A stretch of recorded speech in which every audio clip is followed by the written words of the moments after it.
మరి చెప్తున్నా. Thank you. 5-10 నిమిషాలు లేదు సార్, 2 నిమిషాలు ఏం అంటారు.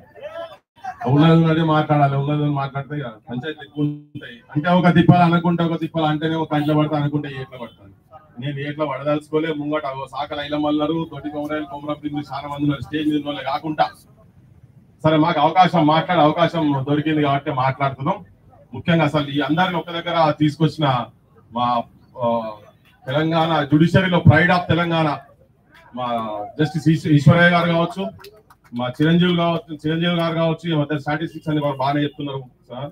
తర్వాత మా విశాల్ మహారాజ్ కావచ్చు, వాళ్ళందరికీ మొట్టమొదటి నేను కృతజ్ఞత చెప్తూ, ఈ మధ్యలో ఒక సామెత బాగా తెలంగాణ జనంలో ఒక సామెత బాగా చర్చకు వచ్చింది.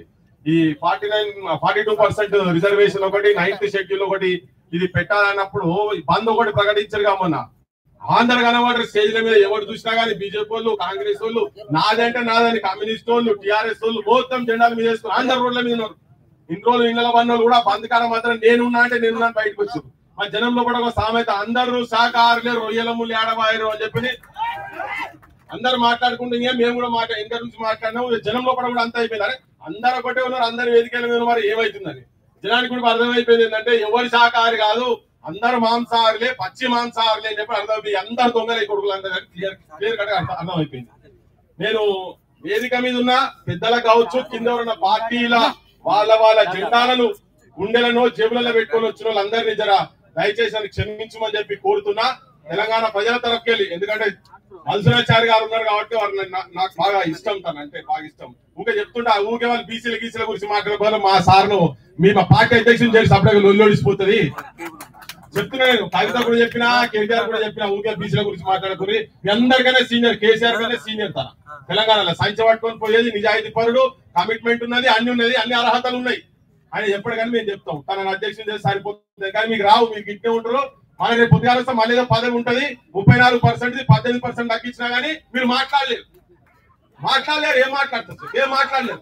ఇంతకుముందు బీజేపీ వాళ్ళు ఎంపీలు వచ్చిన కూర్చొని పోయారు. మీరు ఇడగానే కొట్లాడాల్సింది, పోయి కింద కొట్లాడాలి.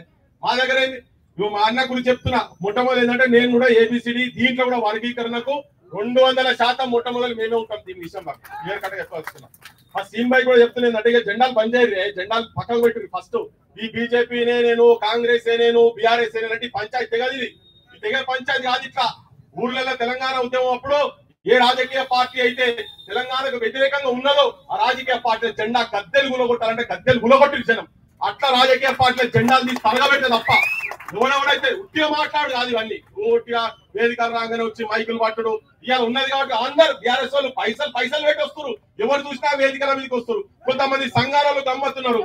కొంతమంది సంఘాలలో వీళ్ళేది వీడొచ్చి బీసీఎల్ మాట్లాడతారు.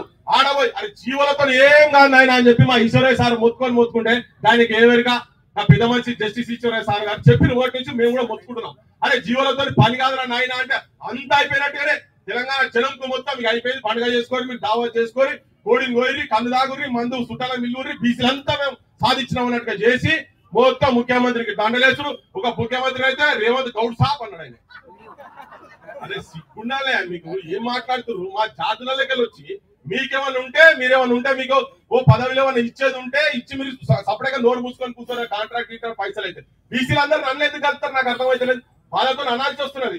ఒక ఆయన రేవంత్ యాదవ్ సాప్ అని చెప్పంటాడు మొన్న ఆయన. వీళ్ళు అన్ని బక్వాస్ మాటలు, వీళ్ళు చెప్పేటి ఇవన్నీ బక్వాస్ మాటలు. వీళ్ళు నిజంగా ఇప్పుడు పార్లమెంట్ లో పెట్టాలి, యుద్ధం ఏడ చేయాలి,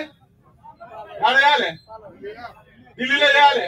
రాహుల్ గాంధీ పెద్ద మనిషి మొగాయనవో ఇక పట్టుకొని పుస్తకం పట్టుకొని ఒకటే తిరుగుతాడు దేశం మొత్తం. రాజ్యాంగం అని నువ్వు చెప్పింది ఏమైతే ఆయన రాసి ఇచ్చివా? ఈడ 42% ఈడ బీసీ లేరు, ఆడ బీసీ లేరు, అంతా ఉన్నోళ్ళే దోసుకొని తింటారు. మా వాళ్ళు కూడా తప్పు చేసినట్టు ఆయన పాపం నిజంగా సత్యహరిశ్చంద్రుడు కొడుకు కావచ్చు, నిజంగానే నిజం చెప్తానని మన దాంట్లో మనం అనుకున్నలో ఉన్నాం ఈడ. కానీ ఒక్క ధర్నా, అది కూడా ఒక సంఘ పనులు ధర్నా చేస్తే దానికి ఆ ధర్నాలో వచ్చే టైం లేదు. ఆయనకు లేదు, ఆయన ఎంపీలకు లేదు, ఆయన పార్టీ అధ్యక్షులు లేదు, ఆయన చెల్లెకు లేదు, ఆయన అమ్మకు లేదు. మళ్ళా వాళ్ళు దేశం మొత్తం తెలంగాణ రోల్ మోడల్ అని తిరుగుతాను. అరే మనకన్నా బుద్ధి ఉండాలి. మరి విసొండోళ్ళ నమ్ముడు మనకన్నా బుద్ధి ఉండాలి. ఏం చేయాలి రేవంత్ రెడ్డి?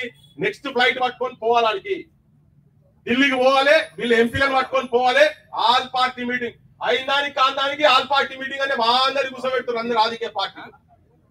ఇలా మా కమ్యూనిస్ట్ అన్న కూడా వచ్చి క్లాస్కి వెళ్ళి క్యాస్ట్ అని మాట్లాడి ఎందుకు మాట్లాడి జనంలో ఒకటి ఉన్నది కాబట్టి మాట్లాడిండు.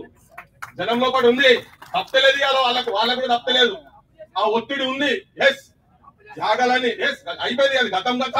కానీ ఇప్పుడు కూడా ఇప్పుడు వీడికి వచ్చి కూర్చున్న తర్వాత కూడా నిజాయితీగా ఉండాలని చెప్పదలుచుకునే ఉన్నది ఏంటంటే మీ గుండెలల్లో పార్టీ జెండాలు తీసి పలగొట్టు పాడై జనం చచ్చిపోతున్నారు, తీసి జనం మొత్తం సర్వనాశనం అవుతున్నాయి.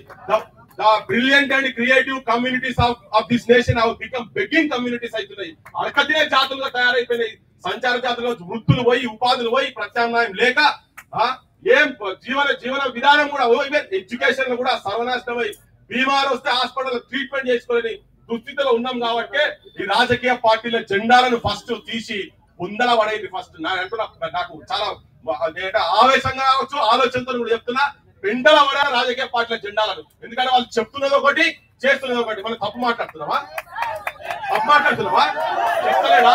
బీసీలను ముఖ్యమంత్రి చేస్తామంట. ముఖ్యమంత్రి చేసి అయ్యేది మాకు కావాల్సినవి కావాలి. ఒకరిద్దరు ముఖ్యమంత్రి అయ్యి బీసీలలో ఒక 10 మంది పోయి వాళ్ళు మంత్రులు అయి కూర్చొని నిన్న మొన్న దాకా ఒక పంచాయతీ అయింది, ఒక మంత్రి పంచాయతీ అయింది. ఇప్పుడు ఏమంటుండే మాది టీ కప్పులో తుఫాన్ అని. నేను ఇంటర్వ్యూలో చెప్పిన ఇది అంటారు లాస్ట్ కు టీ కప్పులో తుఫాన్ అని చెప్పని.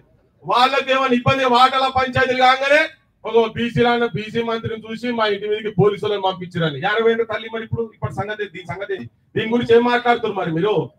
మా ఊళ్ళో కొంతమంది మీరు ఎట్లా మాట్లాడతారో మీరు అట్లా మాట్లాడదుగా అట్లా అని పోలీసులను పంపించడం తప్పే.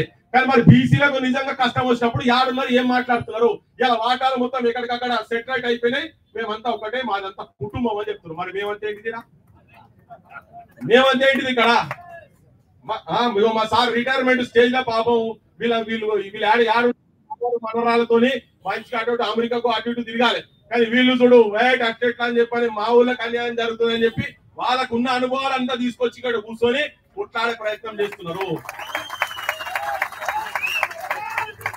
బరాబర్ నేను ఒక్కటే చెప్పదలుచుకున్నా, ఉట్టిగా పల్లెంలో పెట్టి విషం కూడు పెట్టి మనల్ని తినమంటున్నారు వీళ్ళు జీవులతోటి. ఇది కాదు, మనకు చెప్తున్నారు ఇది పంచపక్ష పరమాణాలు రా నాయన.